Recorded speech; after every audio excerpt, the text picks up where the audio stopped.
सभे मन के मोय जोहार कहूँ दिल से मोय मुरुक खुश आहूँ कि मोय कल आलो हिया रांची और सभे मन मुरुक बेस से मोर स्वागत कर ले। मोर बेस एखन मांदर वन बजाले बेस एखन हमरे मन नाच रहे हुआ एयरपोर्ट ठीन। तो मोय कहूँ कि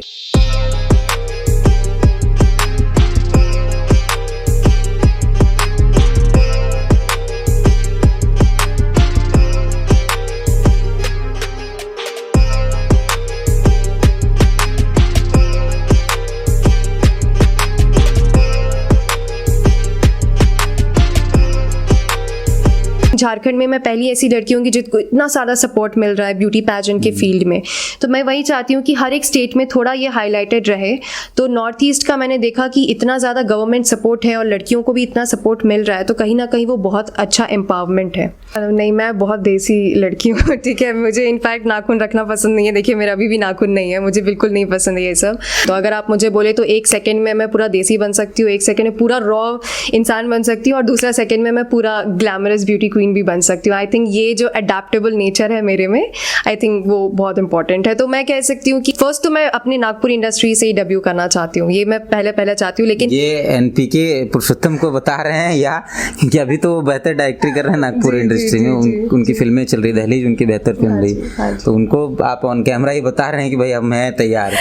नहीं, मैं अभी बोलूँगी मैं तैयार नहीं हूँ, मुझे तैयार होना है क्योंकि अभी नागपुरी में मेरा उतना ग्रिप नहीं है नागपुरी लैंग्वेज में। धीरे धीरे अच्छा बोल लेती हैं अपनी दादी से बात अच्छा बोलते लेती हूँ, लेकिन फिर भी मुझे वो स्पष्टता आनी है, अभी भी मुझे लगता है। कई बार आप जीतने के लिए लड़ते हैं लेकिन ना जीत कर भी आपका नाम पूरे देश के अंदर हो जाए तो ये बड़ी उपलब्धि हो जाती है। ये सब कहने का मतलब यह है कि अभी जो मिस इंडिया फेमिना का जो हुआ था उसमें एक आदिवासी लड़की जीत कर आई, बाकायदा जीती नहीं, वो फिनाले तक जाकर किसी कारण से, जो भी कारण रहा हो, वो वहाँ से निकल गई। लेकिन उसकी चर्चा जो कंटेस्टेंट जीते थे उससे ज़्यादा है पूरे भारत के अंदर। यह सिर्फ इसलिए क्योंकि एक आदिवासी लड़की अपने गांव से निकलकर अपने संघर्षों के बल पर एक शीर्ष पर पहुंची। इसीलिए हम अभी रिया के साथ हैं। रिया झारखंड आई है और झारखंड में इनका स्वागत एयरपोर्ट पर हुआ, उसके बाद हम रिया के घर पहुंचे हैं। बहुत बहुत स्वागत है आपका रिया और बहुत बहुत बधाई है आपको। थैंक यू जोहार आप सभी को। पहले तो कैसा लगा झारखंड आकर, झारखंड में कैसा स्वागत किया गया आपको? जी, मैं इतना एक्सपेक्ट नहीं करी थी कि इतनी धूमधाम से मेरा स्वागत होगा, लेकिन जो हमारा ट्रेडिशनल वे, जो ट्रेडिशनल कल्चर है, उस तरह से मेरा स्वागत हुआ पूरे मांदर के साथ, पूरे जोश के साथ, और इतना सारा प्यार मिला मुझे झारखंड से। तो मुझे बहुत ज़्यादा खुशी है और मुझे बहुत ज़्यादा गर्व भी है। कितना मुश्किल रहा आप जीवन का सफ़र, क्योंकि क्या उम्र है आपकी ऐसे? अभी मैं 24 की हूँ। 24 साल में आप कहीं चर्चा में नहीं रहे और अचानक 24वें साल में आपकी चर्चा पूरे भारत के अंदर हो गई। कितना लंबा सफ़र रहा, कितनी मुश्किलें रहीं? जी, बहुत डिफ़िकल्ट फेज़ था मेरे लिए, क्योंकि अगेन एंड अगेन अगर कोई इंसान फेल होता है अपने फील्ड में तो कहीं ना कहीं हम होप लूज़ करने लग जाते हैं। तो मेरे साथ भी सेम चीज़ हुआ था। तो जब मेरा सिलेक्शन नहीं हो रहा था, मुझे लग रहा था शायद ये मेरी किस्मत में नहीं है और ये नहीं होगा मेरे साथ। लेकिन मम्मी पापा हमेशा से मोटिवेट किए कि नहीं, किस्मत नाम की चीज़ होती है लेकिन मेहनत ज़्यादा इंपॉर्टेंट है। तो मेरे लिए डिफ़िकल्ट फेज़ इसलिए था क्योंकि पॉजिटिव रहना ज़्यादा इंपॉर्टेंट है, कंसिस्टेंट रहना इंपॉर्टेंट है। लेकिन मुझे 24 इयर्स लग गए। मैं 18 की थी जब मैंने अपना फर्स्ट ऑडिशन दिया था मिस इंडिया का। सो 7 साल 8 साल लग गए, लेकिन इतना ज़्यादा सक्सेस मिला, आई थिंक वो मेरे स्ट्रगल से ज़्यादा बड़ा है। तो उस चीज़ के लिए मैं बहुत ग्रेटफुल हूँ। एक आदिवासी परिवार में आप पैदा लिए हैं। इन जनरल जो आदिवासी परिवार होता है उन पर रहता है कि बच्चे पढ़ेंगे, सरकारी नौकरी लेंगे, बेटी होगी तो मास्टर बनेगी या फिर अधिकारी बनेगी, लेकिन आपका पूरा लाइन ही चेंज है। जी, ये मेरा स्टार्टिंग से था कि यही फील्ड में मुझे जाना है। तो मेरी इन्फ्लुएंस हमेशा लारा दत्ता मैम रही हैं और कहीं ना कहीं बचपन से मैं न्यूज़ देखती थी, न्यूज़पेपर में देखती थी, जैसे कि beauty contest winner, miss India के विनर्स, उनके फ़ोटोज़ आते थे न्यूज़पेपर में। तो कहीं ना कहीं वो चीज़ में मैं बहुत ज़्यादा फ्लो हो चुकी थी। और जब मैंने मम्मी पापा को डिस्क्लोज़ किया कि मैं इस फील्ड में आना चाहती हूँ तो उनका हमेशा से सपोर्ट रहा है। तो आई थिंक जो एक्सटर्नल इन्फ्लुएंस हो सकता है उसने बहुत ज़्यादा काम किया। साथ ही मैं बचपन से हर 3 साल में दूसरे प्लेसेस में घूमी हूँ, तो उसके कारण भी बहुत ज़्यादा मेरे को इम्पैक्ट किया। तो आई थिंक वही सारी चीज़ें हैं जो मुझे ये डिफरेंट पाथ में लेके गई हैं। ईजी तो बिल्कुल नहीं था, क्योंकि ये ऐसा फील्ड है कि यहाँ पे आई थिंक मेरी फैमिली से कोई भी नहीं है, मतलब आई थिंक कोई भी नहीं होगा, तो I am the first one two do this. So difficult है, बट आई थिंक अभी मैं बहुत सारी लोगों को आगे अपॉर्चुनिटीज़ दे सकती हूँ कि यस ये ऐसा फील्ड है, मैं भी हूँ, जितना एक्सपीरियंस मुझे मिला है तो मैं बाकी आने अपकमिंग जनरेशन को हेल्प कर सकती हूँ, गाइड कर सकती हूँ। सिर्फ आपके परिवार में आपके जैसा कोई नहीं है, ऐसा नहीं है, पूरे देश के अंदर आदिवासी समाज में शायद आपके जैसा अभी फिलहाल कोई हो नहीं पाया, इसलिए चर्चा आपकी हो रही। तो आपने पिता का जिक्र किया, परिवार में कौन कौन लोग हैं, पिताजी क्या करते हैं, माँ क्या करती है, इसका थोड़ा, गांव कहाँ है झारखंड, क्योंकि आप झारखंड से हैं तो गांव कहाँ है? जी जी, खैर पापा का गांव पड़ता है माँ भुआंग, बानो के साइड में पड़ता है, और पापा बैंकर हैं और मम्मा इज़ अ होम मेकर, और मेरी एक छोटी बहन भी है और उसको बचपन से ही पापा ने प्रोफेशनली टेनिस में डाल दिया है। तो वो अगर एक बच्ची बॉलीवुड में जाती है या फिर एक्टिंग इंडस्ट्री, मॉडलिंग इंडस्ट्री में जाती है, तो पापा चाहते हैं कि दूसरी बेटी स्पोर्ट्स के फील्ड में जाए, तो वो भी बहुत अच्छा कर रही है प्रोफेशनली, और वो आई थिंक होपफुली अगर वो अच्छा खेलते रहे तो हमारे झारखंड का नाम आई थिंक टेनिस के फील्ड में वो नाम रोशन कर पाए। आपकी परवरिश मुंबई हुई है? नहीं, मेरी परवरिश मुंबई में नहीं हुई है। अभी पिछले 3 साल से मैं मुंबई में हूँ और मैं बहुत सारे प्लेसेस में ऑलरेडी विजिट कर चुकी हूँ, जैसे मैं बैंगलोर में रही हूँ, इंदौर, भिलाई, दुर्ग, तो बहुत सारे प्लेसेस में ऑलमोस्ट 3 इयर्स हर प्लेस में मैं रह चुकी हूँ। सो नॉट प्रॉपरली मुंबई, और फिर आई थिंक मैं 6th से 10th स्टैंडर्ड तक मैं यहाँ रांची में थी, तो मैंने अपना 10th कंप्लीट किया है विवेकानंद विद्या मंदिर से। या परिवार के लोग कैसे सपोर्ट किया आपको इस पूरे में? क्योंकि हम लोग मतलब इन जनरल जो फैमिली रहता है, बच्चों को पढ़ना रहता है, टीचर बनना है या बैंकर बनना है, तो परिवार के लोग उसको मैथ पढ़ा देते हैं, अंग्रेजी पढ़ा देते हैं, किताबें खरीद देते हैं। आपका तो फील्ड ही अलग था, तो उसमें परिवार के लिए एक आम ट्राइबल फैमिली, उसमें आपको कैसे मदद किया? हाँ, तो जैसे कि मैंने बहुत सारे रिसर्च वर्क किए थे इस फील्ड में, क्योंकि अगर हम कोई जॉब के लिए जाते हैं तो क्वालिफिकेशन इंपॉर्टेंट है, तो ये फील्ड के लिए भी जाते हैं तो थोड़ा स्किल्स इंपॉर्टेंट है, तो इसके लिए भी अलग ग्रूमिंग सेशंस होते हैं मॉडलिंग से रिलेटेड और पैजेंट्री से रिलेटेड। तो मेरे पापा मम्मी ने इस तरह से सपोर्ट किया कि मैं बोलती थी मुझे ये एकेडमी में जाना है, मुझे थोड़ा पॉलिशिंग करना है, मॉडलिंग सीखना है या फिर ब्यूटी पैजेंट का कोर्स कंप्लीट करना है, तो उन्होंने कभी मुझे रोका नहीं। तो जितना भी मैंने मॉनिटरी सपोर्ट उनसे एक्सपेक्ट किया उन्होंने हमेशा मुझे दिया, तो वही वो सपोर्ट कर सकते थे। और जैसे फेलियर्स मैंने फेस किया तो उस दौरान भी फैमिली का बहुत सपोर्ट रहा, क्योंकि जैसे हम फेलियर्स को फेस करते हैं तो ज़्यादा इंपॉर्टेंट ये है कि आप मेंटली कितना स्टेबल रहें थ्रू आउट दी जर्नी, तो आई थिंक उस चीज़ में भी मम्मा पापा ने हमेशा सपोर्ट किया।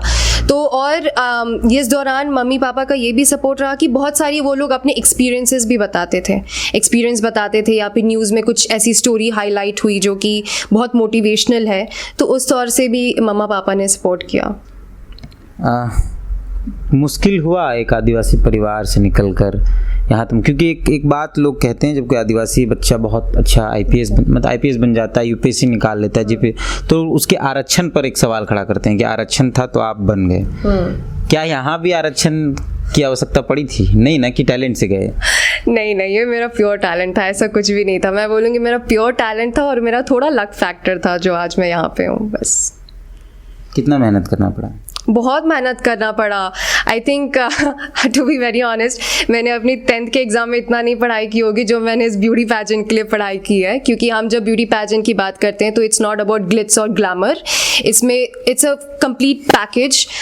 मतलब आपको पूरा नॉलेज होना चाहिए करंट अफेयर्स के बारे में, जीके के बारे में, इंडिया के बारे में स्पेसिफिकली, क्योंकि आप मिस इंडिया जैसे कॉम्पिटिशन्स के लिए जा रहे हैं।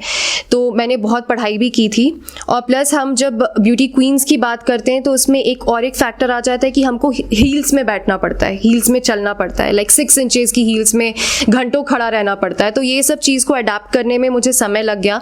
तो मैं कैसे अपने आप को अडेप्ट करती थी कि मैं घर में ही हील्स पहन के अपना सारा काम करती थी, तो कहीं ना कहीं उस कारण भी अभी भी मैं हील्स पहन के ही बैठी हूँ, तो अभी बहुत हैबिट हो गया है। तो वो सब भी बहुत स्ट्रगल रहा, पढ़ाई भी स्ट्रगल रहा। फिर उसके बाद होता है कि मैं बहुत सारे कॉम्पिटिशन्स में पार्ट ले चुकी हूँ, जैसे मैं मिस इंडिया का ऑडिशन दे भी रही थी, लेकिन साथ ही मैं बहुत सारे अदर पैजेंट्स में भी पार्ट ले चुकी हूँ, जैसे कि TGPC एक वर्चुअल पैजेंट है, द ग्रेट पैजेंट कम्युनिटी, उसमें भी ऑल ओवर इंडिया 50 लड़कियाँ सिलेक्ट हुई थी, जिसमें मैं टॉप 5 में आई थी। और फिर मैं कोकोबेरी गई थी। कोकोबेरी भी एक मतलब मॉडलिंग एजेंसी है, साथ ही वो ग्रूमिंग भी है, पैजेंट ग्रूमिंग एकेडमी। तो वहाँ से भी मैंने अपना कोचिंग कंप्लीट किया था, और उसमें जब कंपटीशन हुआ था तो मैं 2nd रनर अप हुई थी। तो मतलब बहुत सारा एक्सपीरियंस गेन किया, और पढ़ाई तो करनी पड़ी थी, वो भी इम्पोर्टेंट है, और यही सब था। बहुत कम शब्दों में ये बता दीजिए कि क्या क्या करना पड़ता है मिस इंडिया बनने के लिए, कि और लोग जो आपको देखेंगे, जो आपको इंस्पिरेशन मानेंगे, क्या क्या करेंगे, शुरुआत से बचपन से उनको क्या करना पड़ेगा? तो पहले ये चीज़ मैं क्लियर कर दूंगी कि हम ब्यूटी पैजेंट्स में जाते हैं तो एक हाइट फैक्टर भी मेजर रहता है, क्योंकि वो भी एक इम्पॉर्टेंट क्राइटेरिया होती है। जैसे मिस इंडिया में हाइट क्राइटेरिया है 5.3 और उससे ऊपर के हाइट की लड़कियां, तो वो कभी कभार लिमिटेशंस हो जाती हैं। प्लस मैं बोलूँगी कि अगर स्टार्टिंग से आपको प्रिपेयर करना है तो अपनी डिक्शनरी और एडवोकेसी में काम करें, क्योंकि ब्यूटी पैजेंट की बात करते हैं तो वो बात करना, कपड़ा, मेकअप, ये सब काउंट होते हैं, बट कहीं ना कहीं एक एडवोकेसी की बात हो जाती है। एडवोकेसी मतलब आप क्या सोशली आप काम करना चाहते हैं, कि आप क्या सोसाइटी को देना चाहते हैं, तो वो चीज़ आप बचपन से थोड़ा डेवलप करें, और मतलब सोसाइटी में क्या क्या ऐसे फैक्टर्स हैं जिसको ओवरकम करना चाहिए, तो उसका थोड़ा नॉलेज हो। साथ ही लैंग्वेज में कमांड होना भी बहुत इंपॉर्टेंट है। इंग्लिश लैंग्वेज हो गई और हिंदी लैंग्वेज हो गई। मैं पार्शियल नहीं होंगी, लेकिन आई थिंक थोड़ा बहुत नॉलेज होना चाहिए, तो डिक्शनरी में भी काम करना इंपॉर्टेंट है बचपन से। साथ ही अपनी बॉडी पॉस्चर्स भी बहुत इंपॉर्टेंट है, क्योंकि बॉडी पॉस्चर्स शोज़ कि आप कितने कॉन्फिडेंट हो।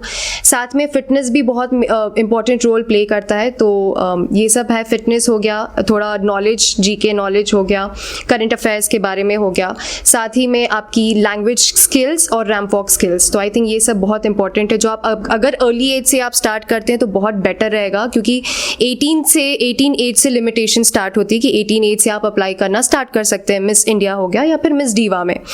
तो मैं यही बोलूँगी कि बचपन से आई थिंक 15-16 की एज से अगर आप अपने आप को ग्रूम करते हैं तो by the age of 18 you are all polished.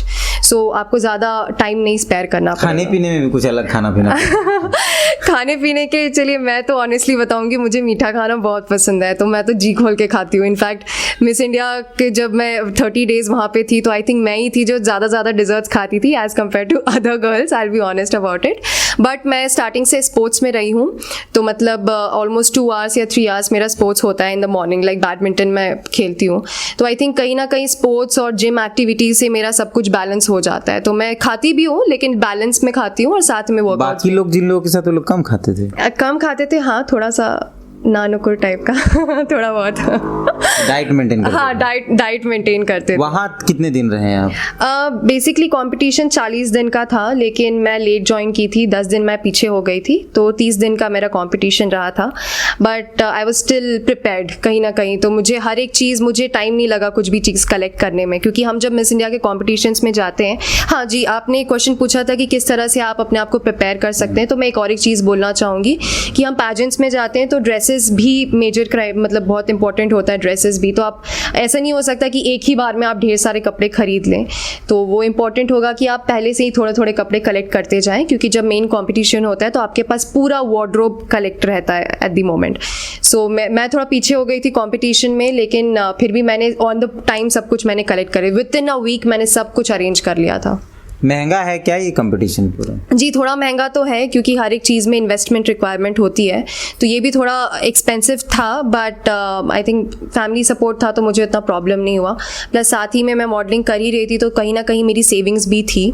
तो मैं ये भी सजेस्ट करूँगी कि अगर आप पैजेंट्स में जाते हैं तो थोड़ा एक्सपेंसिव अफेयर है, थोड़े इन्वेस्टमेंट रिक्वायरमेंट है, बट उसके पहले आप थोड़ा मॉडलिंग कर लीजिए, या फिर दूसरा आपका कोई करियर अपॉर्चुनिटी है वो भी थोड़ा कर लीजिए। तो उसमें क्या होता है कि थोड़ा पैसा कलेक्ट कर लेते हो, तो वो भी इम्पोर्टेंट। 30 दिन का अनुभव कैसा रहा? कुछ ऐसी चीज़ें जो आप साझा करना चाहते हैं हम लोग?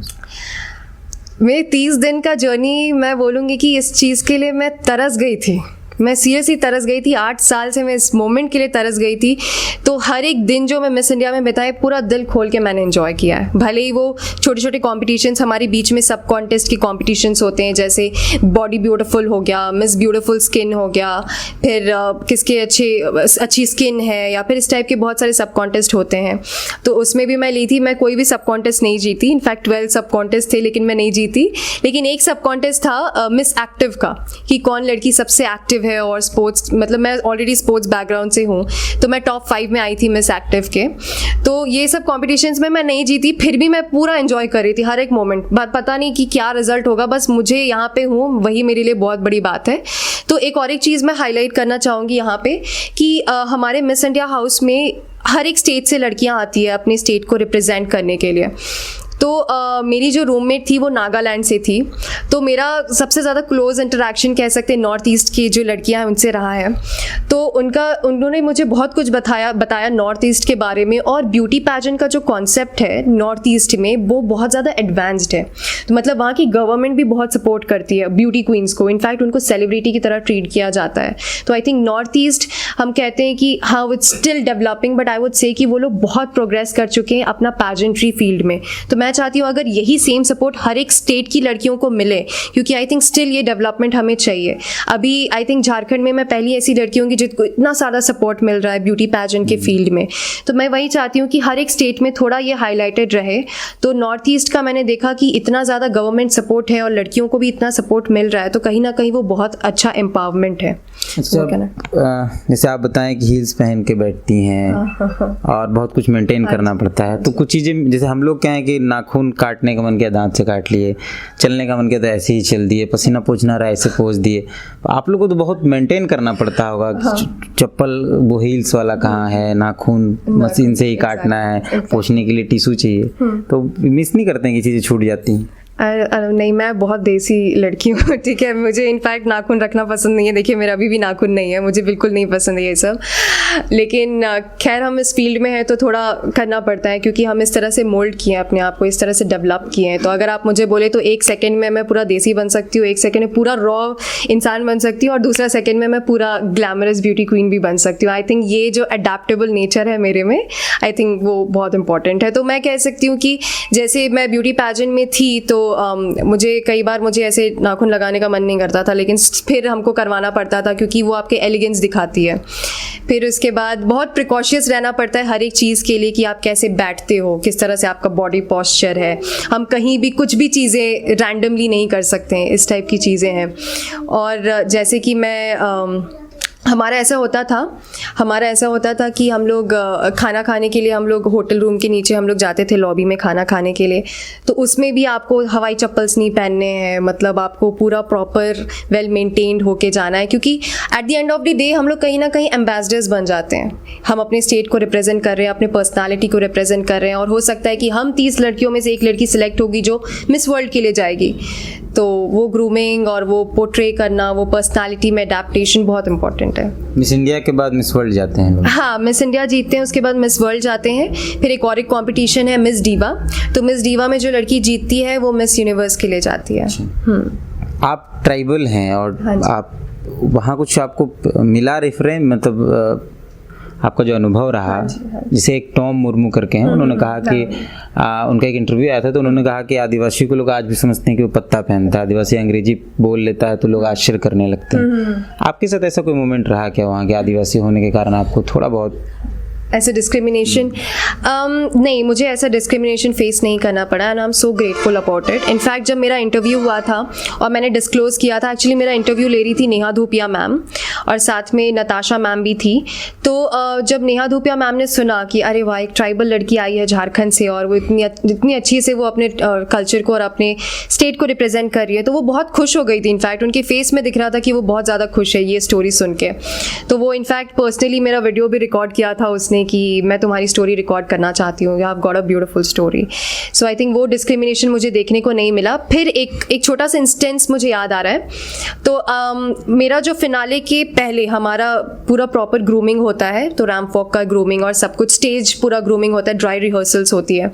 तो आई थिंक उस दिन हम लोग आफ्टरनून में सब कोई हम लोग थक गए थे पूरा रिहर्सल्स करके, हमारे डांस रिहर्सल्स हो रहे थे सब कुछ। तो हम लोग सब खाना खाने के लिए हम लोग नीचे ऐसे कारपेट में सब बैठ गए थे, हम 5-6 लड़कियां थी। तो हम लोग सब बैठ के खाना खा रहे थे और फिर हमारे जो स्टाइलिस्ट सर हैं भरत गुप्ता, तो वो आए, भरत सर आए तो बोलते हैं कि अच्छा तुम लड़कियां नीचे बैठ के खा रही हो, ये तो ट्राइबल्स लोग ऐसे बैठते हैं करके। तो हम लोग बोले सर हम सभी ट्राइबल्स हैं यहाँ पे। तो सर ने भी ये चीज़ पॉइंट एक हाईलाइट की कि हम सबका ओरिजिनल ट्राइबल से ही है, हम सबका ओरिजिन वहीं से ही है। And I think it's important कि we stick to the roots always. So I think मुझे कभी डिस्क्रिमिनेशन देखने को नहीं मिला। आगे क्या प्लान है अब? आगे की क्या तैयारी है, क्या है इसमें भविष्य? आप खुद को कहाँ देखती हैं आगे? स्टार्टिंग से ये था कि मुझे एक्टिंग में ही अपना करियर इस्टेब्लिश करना है, स्टार्टिंग से वही कोशिश थी मेरी। और फिर ब्यूटी पैजेंट्स में तो मेरा सिर्फ ड्रीम था, मुझे नहीं पता कि आगे क्या है पीछे क्या है, बस था कि मेरा ये सपना है, मुझे ये पूरा करना है, दैट्स इट। तो आगे मैं फ्यूचर, अभी तो बहुत सारे मुझे इतने सारे कोई through out all over Jharkhand approach कर रहे हैं, वो मेरी स्टोरी जानना चाहते हैं, मेरी स्टोरी को हाईलाइट करना चाहते हैं। तो अभी फ़िलहाल मैं अभी तो मेरा मेन फोकस ये है कि मैं सबको टाइम दूँ, क्योंकि सभी लोग ने मुझे इतना सपोर्ट किया है, तो ये मेरा भी रिस्पॉन्सिबिलिटी बनता है कि सबको मैं इक्वली टाइम दूँ। प्लस फ्यूचर में मैं एक्टिंग करना चाहती हूँ, और फिर मैं फर्स्ट तो मैं अपनी नागपुर इंडस्ट्री से ही डेब्यू करना चाहती हूँ, ये मैं पहले चाहती हूँ। लेकिन ये एनपीके पुरुषोत्तम को बता रहे हैं या कि अभी तो वो बेहतर डायरेक्टरी कर रहे हैं नागपुर इंडस्ट्री में, उनकी फिल्में चल रही, दहलीज उनकी बेहतर फिल्म रही, तो उनको आप ऑन कैमरा ही बता रहे हैं कि भाई अब मैं तैयार? नहीं, मैं अभी बोलूँगी मैं तैयार नहीं हूँ, मुझे तैयार होना है, क्योंकि अभी नागपुरी में मेरा उतना ग्रिप नहीं है नागपुरी लैंग्वेज में। धीरे धीरे अच्छा बोल लेती हैं, अपनी दादी से बात अच्छा बोल तो लेती हूँ, लेकिन फिर भी मुझे वो स्पष्टता आनी है, अभी भी मुझे लगता है।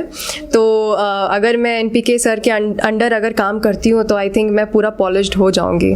सो मैं नागपुरी से डेब्यू माना चाहती हूँ, उसके बाद मैं बॉलीवुड में भी काम। बड़ी बात है, मतलब पूरा देश जिसे जान रहा है वो ये कह रही है कि हमको अपने जो मेरा जो क्षेत्रीय फिल्म है उससे डेब्यू करना है। लोग कहते हैं हमको करण जौहर से डेब्यू करना है, धर्मा फिल्म से डेब्यू करना, आप कह रहे हैं कि हमको अपने नागपुर फिल्म से। जी, नागपुरी से मैं डेब्यू करना चाहती हूँ, लेकिन मैं साथ ही बॉलीवुड में भी काम करना चाहती हूँ, क्योंकि मुझे और एक्सपीरियंस गेन करना है, मुझे कॉन्टैक्ट्स बनाने हैं, तभी जाके मैं अपने नागपुरी इंडस्ट्री को और डेवलप कर सकूँगी।